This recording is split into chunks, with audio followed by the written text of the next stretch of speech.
দিনটা নষ্ট নাকি প্রোডাক্টিভ হবে এটা ঠিক হয় ঘুম থেকে ওঠার প্রথম 10 মিনিটেই।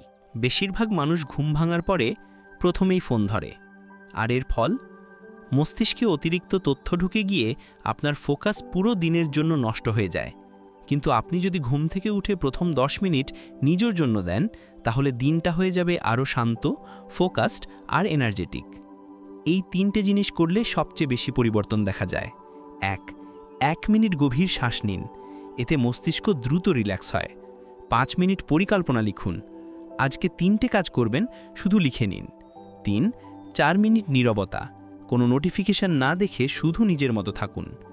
এই ছোট 10 মিনিট আপনার প্রোডাক্টিভিটি, স্ট্রেস লেভেল আর মানসিক পরিষ্কার ভাব সব কিছু উন্নত করে। আগামীকাল থেকে চেষ্টা করে দেখুন। আর এমন ছোট ছোট জীবনের উন্নতির টিপস পেতে স্টাডি মিনিট বিডি সাবস্ক্রাইব করে রাখুন।